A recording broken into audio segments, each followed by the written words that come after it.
Welcome to story box. तो अब तक हमने देखा था प्रिंस और ली जान सिंह की ग्रैंड माँ के घर रुकते हैं और वहाँ प्रिंस को अपने बचपन की याद आ रही होती हैं जब वो ली जान सिंह के संग वहाँ रहते थे। तो आगे की कहानी शुरू करते हैं।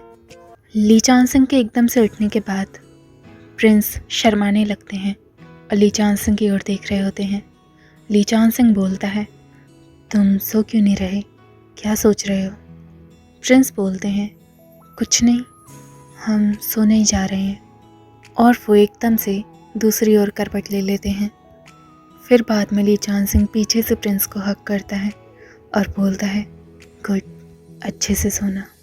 और वो तभी बोलता है, मैं तुम्हें कल बाहर ले जाऊंगा और अपना पूरा गांव दिखाऊंगा जहां मैं रहता था। मेरे बचपन की बहुत सारी यादें हैं इधर। प्रिंस स्माइल करते हैं और बोलते हैं, ओके। और थोड़ी देर बाद ली जान सिंह बोलता है, गुड नाइट धुनान। और प्रिंस मन में बोलते हैं, गुड नाइट लिटिल पोटैटो। और हमें ये प्यारी सी इमेज दिखाई जाती है जहाँ वो दोनों सो रहे हैं। फिर सुबह सुबह ली जान सिंह प्रिंस को ट्री के पास लेकर आता है। ये वही ट्री ऑफ एजेस है जहाँ प्रिंस और ली जान सिंह ने कस्में खाई थी कि जब वो वापस मिलेंगे तो शादी कर लेंगे। पर यह बात ली जान सिंह नहीं जानता सिवाय प्रिंस के। ली जान सिंह सीधा वहाँ पहुँचकर बोलता है, ये रहा वो, पूरे गांव में मेरी पसंदीदा जगह। प्रिंस बोलते हैं, ये। और उन्हें याद आता है कि बचपन में ली जान सिंह ने प्रिंस से कहा था कि जब वो 20 साल के हो जाएंगे तो वो वापस यहीं आएंगे और फिर से इस पेड़ के सामने एक दूसरे के लिए कस्में खाएंगे। और ली जान सिंह बोलता है, जब मैं छोटा था तो मैंने अपने एक दोस्त के साथ इसी पेड़ के नीचे कैप्सूल डाला था, लेकिन दुख की बात यह है कि मैंने जल्दी ही उसके साथ सारे संपर्क खो दिए और वो कहीं चला गया। प्रिंस आगे बढ़ते हैं और वहीं पेड़ के नीचे बैठकर बोलते हैं, क्या तुमने इसी जगह ये गाड़ा था? अगर हमें ये ढंग से याद है तो हमने तुम्हारी एक पिक्चर बनाई थी इस कैप्सूल में डालने को। ली जान सिंह बोलता है, क्या कहा तुमने? प्रिंस स्माइल करते हैं और ली जान सिंह की ओर देखकर बोलते हैं, अच्छे से रहना हमारे लिटिल पोटैटो। ली जान सिंह एकदम से चौंक जाता है और प्रिंस की ओर देखकर बोलता है, तो क्या तुम ही मेरे लिटिल क्राइंग डम्पलिंग हो?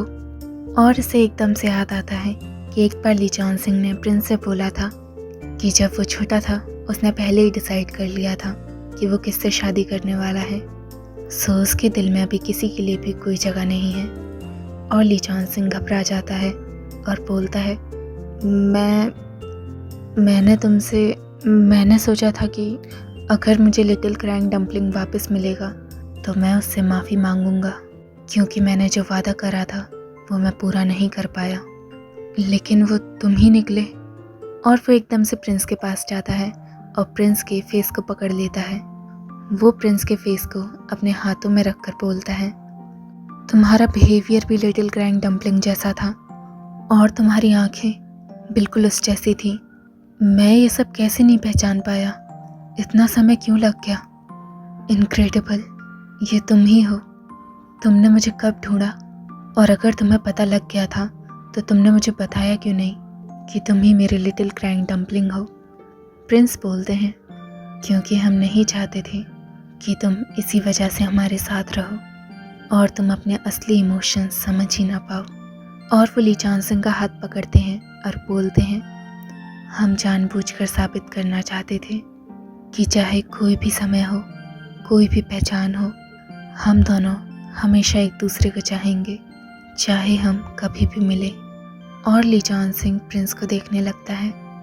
फिर थोड़ी देर बाद वो दोनों गड्ढा खोदते हैं। ली जान सिंह बोलता है, मैंने कभी नहीं सोचा था कि इस पेड़ की शक्तियाँ असली हैं। इतने साल तक एक दूसरे से बिछड़ने के बावजूद हम वापस मिल गए। वैसे मुझे याद आया। और वो प्रिंस की ओर देखता है, मैंने उस वक्त एक विश मांगी थी कि तुम मेरे बारे में हमेशा सपने में देखो। क्या मैं तुम्हारे सपने में आया हूँ? क्या तुमने ऐसा कभी सपना देखा? प्रिंस ये सुनकर एकदम से शर्मा जाते हैं और नीचे मुँह करके बोलते हैं, हाँ, हमने देखा। और वो ली चान सिंह के साथ वो सपने याद करते हैं। कभी कभी हमें आते थे, जबकि वो हमेशा आते थे। ली चान सिंह बोलता है, वाओ सो अमेजिंग, तुम मेरे बारे में क्या सपना देखते थे तुनान? प्रिंस पूरे लाल हो जाते हैं और बोलते हैं अगर ये पेड़ इतना ही पवित्र है तो। और वो उठते हैं। तो हम एक और दुआ करना चाहते हैं और वो विश करने लगते हैं। ली चान सिंह प्रिंस की ओर देखता है और स्माइल करता है, और फिर वो स्माइल करते हुए उस पेड़ की ओर देखता है।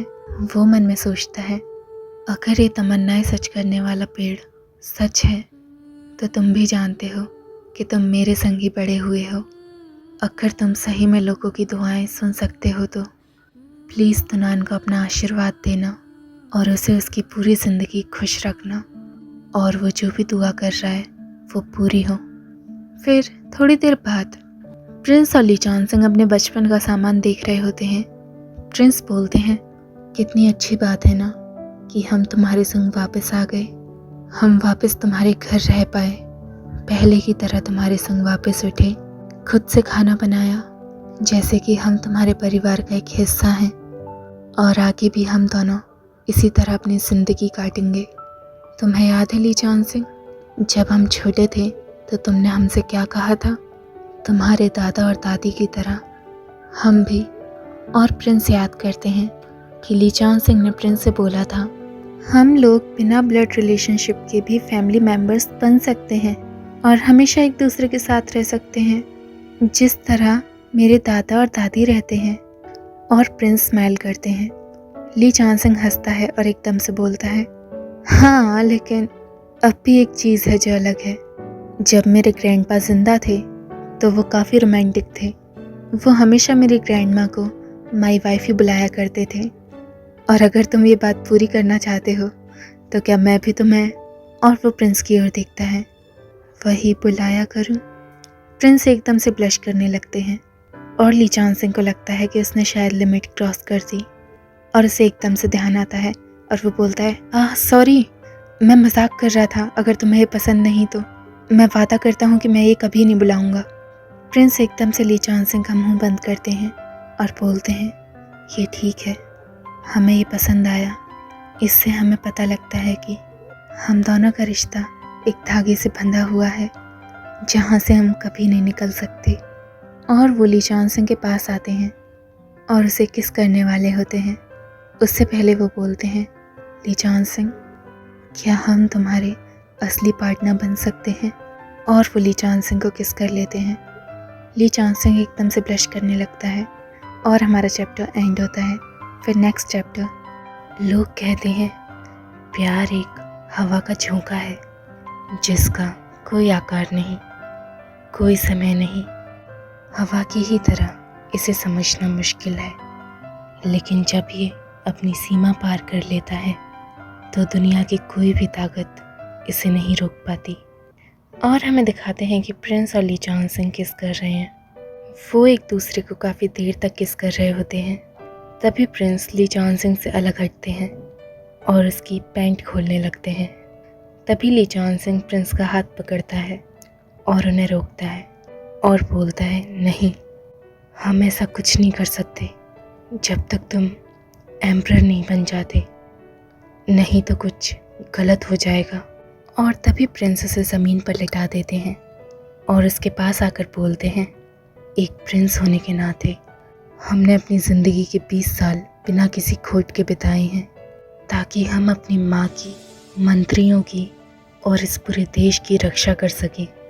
हमने कभी खुद के लिए कुछ चाहा ही नहीं, लेकिन एक इंसान होने के नाते हम भी हमेशा से अपने दिल की सुनना चाहते थे। और ली चान सिंह प्रिंस को देख रहा होता है। ली चान सिंह, हमारा साथ दो, वो ऐसा कहते हैं और दोनों एक दूसरे को किस करने लगते हैं। फिर बाद में प्रिंस बोलते हैं, क्या तुम हमारी मदद करोगे हमारे पैंट में से ये निकालने को? ली चान सिंह बोलता है, हाँ ओके। और वो एकदम से शॉक हो जाता है और चिल्लाता है, क्या तुम्हारे पास ये कैसे आया? वो चीज़ असल में कॉन्डम थी। प्रिंस बोलते हैं, हमने ये हमेशा से संभाल कर रखा था। और वो दोनों इंटीमेट होना चालू कर देते हैं। ली चान सिंह मन में सोचता है, मेरा दिमाग अभी इस हालत में बिल्कुल नहीं है कि मैं कुछ सोच पाऊँ। मेरी आंखों के सामने तुनान की वो सारी यादें आ रही हैं जो मेरे दिल को कहीं ना कहीं भाती थी, लेकिन अब ऐसा लग रहा है कि मुझे दिल का दौरा पड़ने वाला है। लेकिन मैं ऐसे वक्त पर तुनान को निराश नहीं कर सकता। और प्रिंस के मुंह से आवाज़ निकलती है। वो माफ़ी मांगते हैं कि उन्हें आवाज़ नहीं निकालनी चाहिए थी। तभी ली चान सिंह उन्हें पीछे की ओर धकेलता है और बोलता है, नहीं वो अच्छा था लेकिन।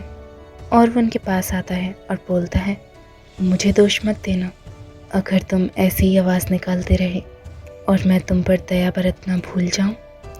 और वो दोनों इंटीमेट होने लगते हैं और फाइनली हो भी जाते हैं। इसी के साथ हमारा चैप्टर ख़त्म होता है। आगे जानने के लिए देखते रहिए स्टोरी बग्स।